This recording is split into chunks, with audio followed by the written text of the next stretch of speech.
Hello and welcome to Barcelona, where today I'm having a drive and a proper look around at the all-new Volvo EX30. Gorgeous morning, gorgeous colour. Cloud blue is this colour, and basically this is Volvo's baby electric SUV crossover. Couple of options, so you have two trim specs in Ireland.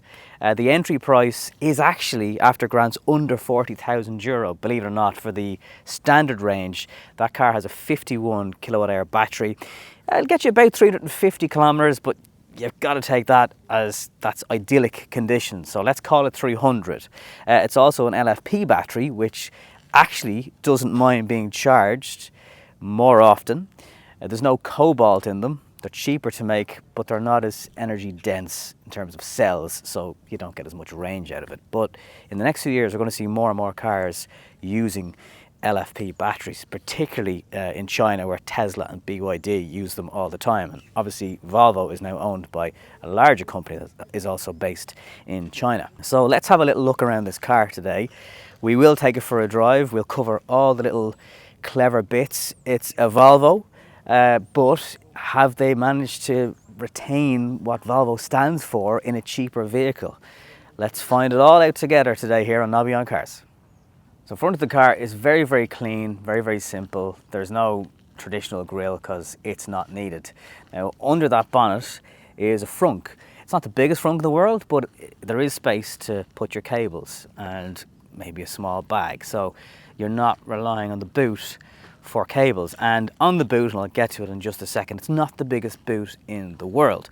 Biggest, I suppose, space inside this car is for front driver and passengers, and we'll cover that in just a second. 18, 19 and 20 inch alloy wheels are the order of the day. These are kind of the mid-size. One thing that is really, really noticeable is how little road noise comes off these tires. It's very, very impressive. Side profile gives you an idea. I mean, if you think of kind of a large Ford Fiesta, I mean, it's Ford Fiesta probably, just for context, somewhere between a Ford Fiesta and an ID3. I mean, it is a smaller car, but they do manage to pack a lot into it. As you can see, you've got a two-tone roof going on, black plastic on the sides and the rear of the car. These lights are very, very impressive. These also light up at night time, and you have Volvo inscription. If you can see that, it's quite hard to see just here. And again, that lights up at night time. So the whole thing in the dark, I got some shots here for you from the lounge in the hotel.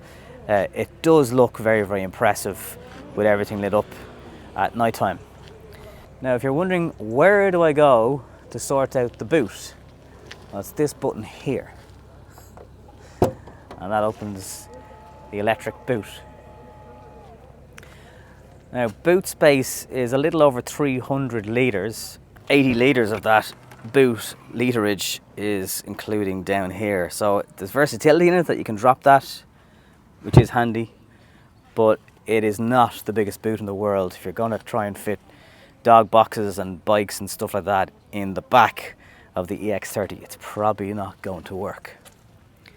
However, Volvo, on that note, have included their Will It Fit guide here, so you'll get an idea of what your car can take. Touch of a button and the boot is nice and closed again.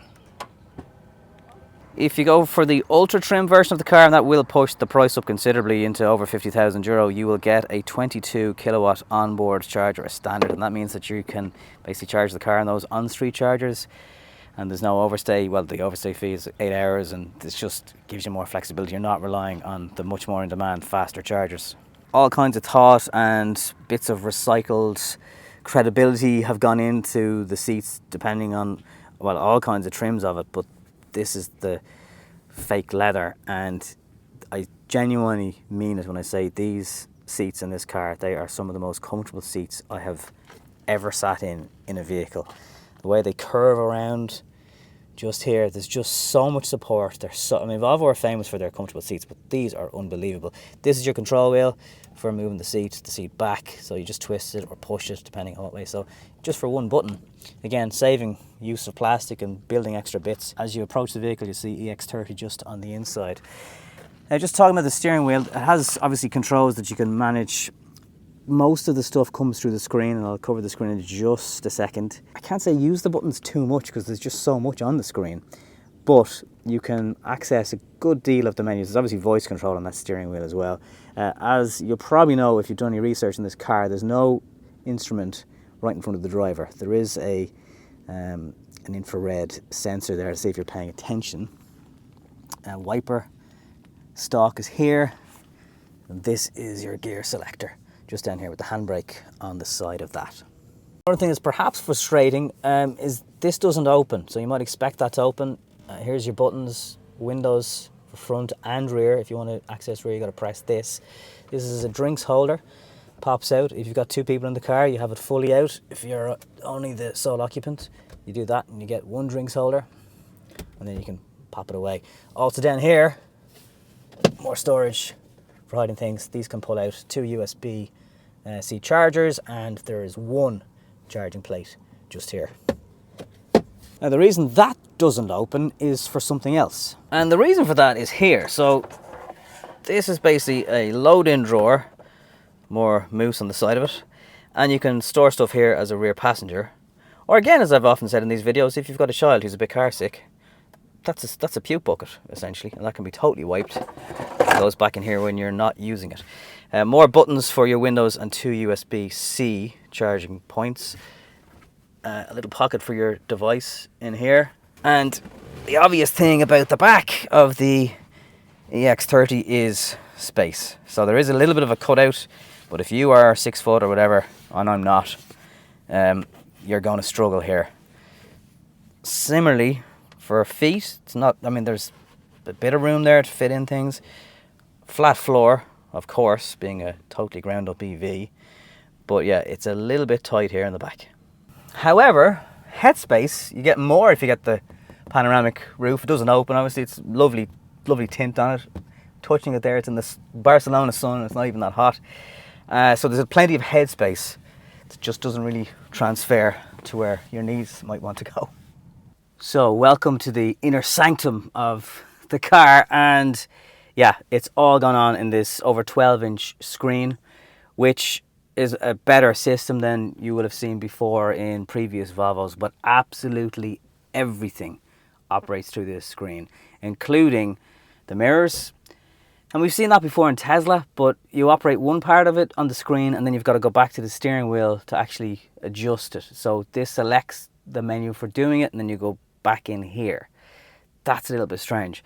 The camera is fantastic, gives you 360 view. So if you get pilot assist, essentially, this will do your cruise for you and give you options of parking the car. It'll do it for you. It'll find a space. It'll search for spaces. There's nothing in here that is slow, glitchy. It's just, there's so many different menus, and there's shortcuts in particular to, you know, your quick controls. But if you want, I mean, it has headlights obviously, but if you want to manually put them on, you've got to go in here. If you want to open this glove box, you go in there. And it's quite small, but it's usable, and they do include a Volvo cloth for wiping the screen because you get smudges. The really important stuff like your wipers, there is a shortcut on the stock for that. And I love the fact that you've got built-in Spotify and TuneIn and your Vivaldi browser and the Bluetooth. It is all contained in here. Climate control. And then strangely enough, you have the defroster for your windscreen, but there's also an additional button for it up here. I've never seen that before.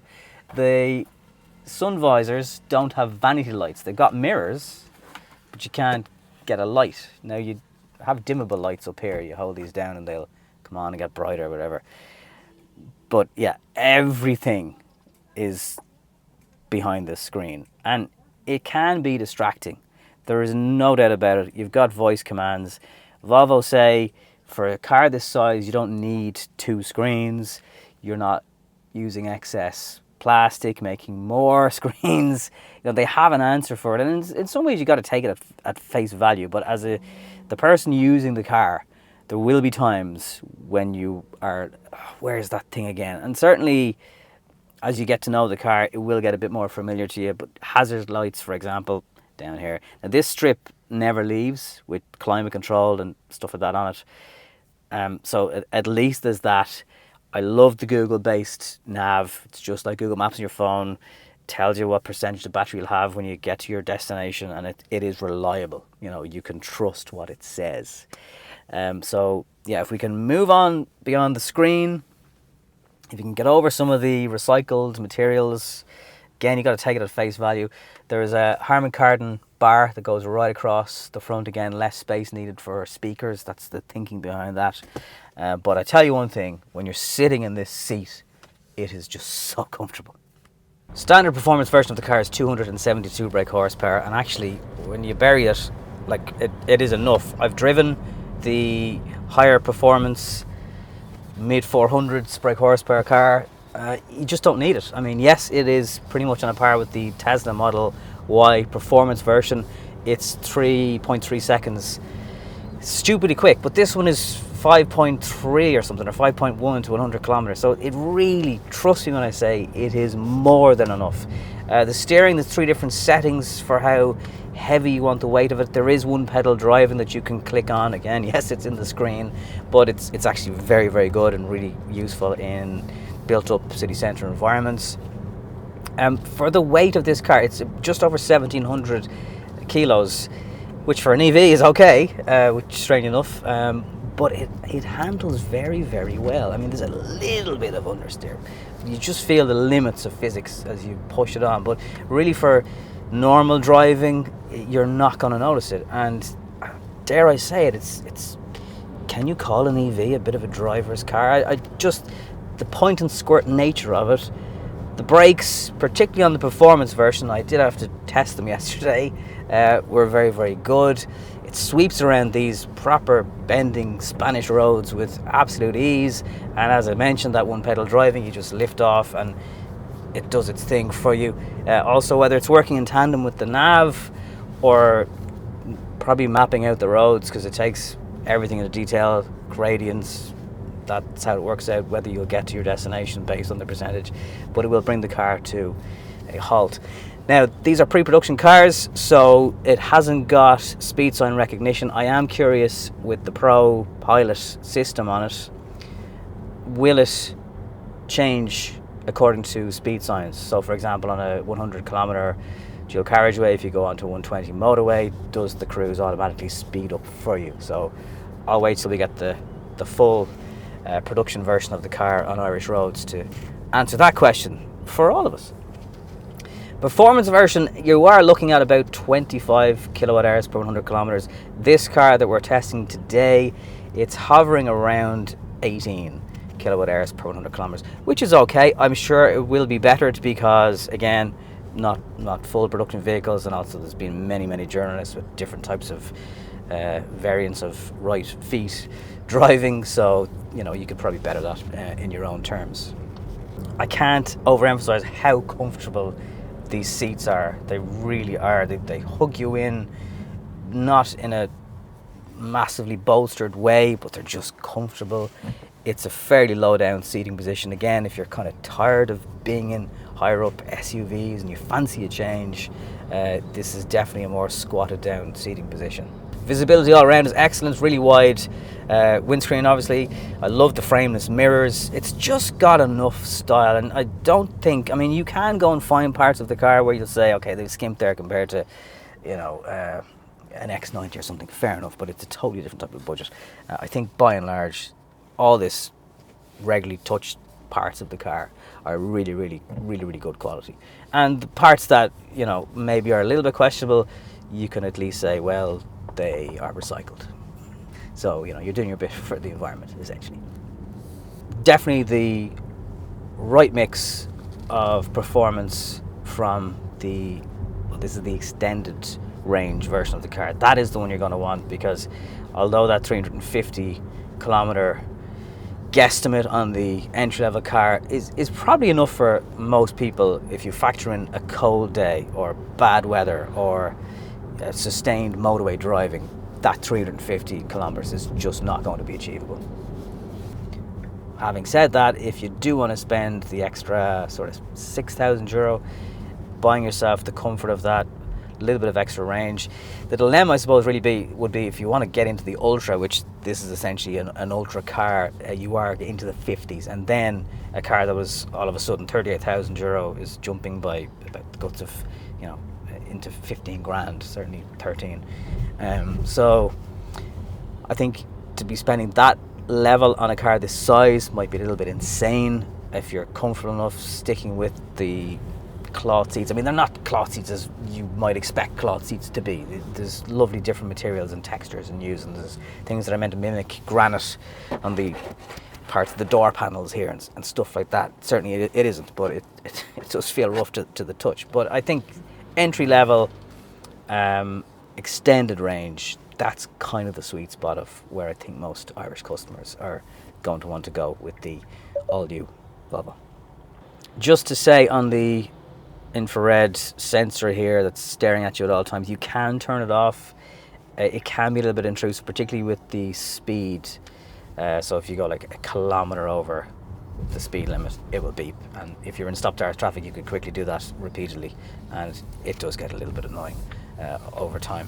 You might want to turn that off. Apart from that, it doesn't seem to have bothered us too much on our test drive. Anyway, here's my final thoughts on the brand new EX30. So thank you for coming with me this far to have a look at the new EX30 from Volvo today. If you order a car, you will expect to get it in Q1 2024.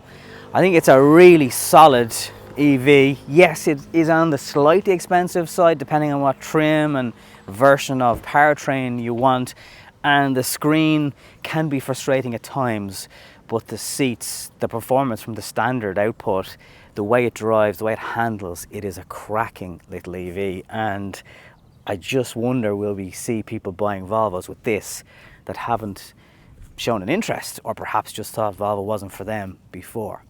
What do you think about it? Let me know in the comments down below, and thank you for your support in watching this video. If you do want to continue to support the channel, there's ways in the description, and I'll talk to you in the next one.